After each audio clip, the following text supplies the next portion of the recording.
Bom, gente, no caso de taludes verticais, a estabilidade calculada pelo empuxo ativo fica garantida pela coesão do solo.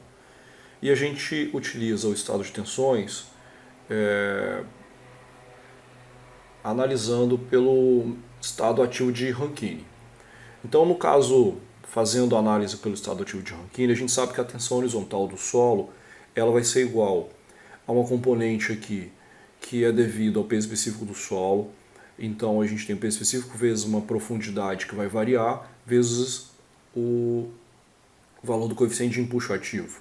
Subtraído aqui da componente da coesão, o que vai dar a garantia da estabilidade do maciço vertical. Então menos duas vezes a coesão vezes a raiz quadrada do coeficiente de empuxo ativo.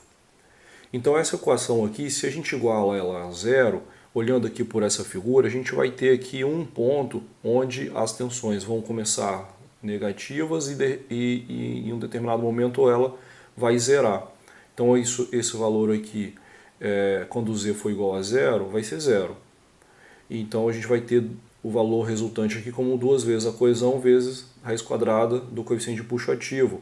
Isso aqui vai ser constante sempre na equação, isso que vai aumentando conforme z aumenta. Então no gráfico a gente vai ter esse valor variando e ultrapassando zero aqui num determinado momento e indo para o lado aqui positivo nesse ponto aqui.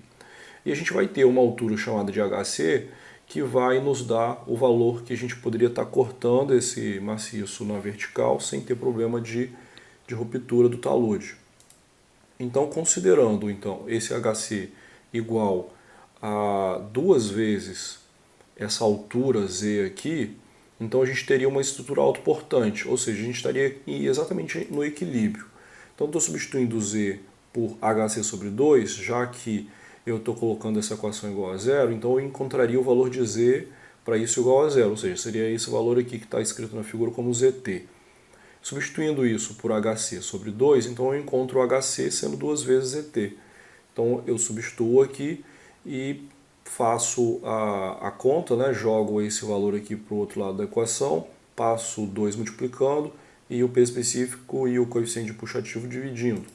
Então a gente vai ficar com essa situação aqui, né? O 2 passou multiplicando aqui, virou 4 e deu isso aqui. Raiz quadrada do coeficiente de empuxo ativo dividido pelo coeficiente de empuxo ativo é a mesma coisa do que dizer 1 sobre raiz quadrada do coeficiente de empuxo ativo.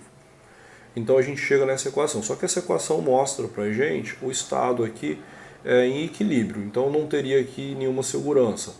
Terzaghi apresentou lá em 1967 uma consideração garantindo aí a segurança devido a uma superfície de ruptura não plana, mais a possibilidade de aparecimento de trincas de tração, um topo de talude, onde a gente teria um valor máximo que a gente poderia estar cortando, sendo o valor dessa equação, só que dividido por 1,5. Então, esse 4 dividido por 1,5 está dando 2,67.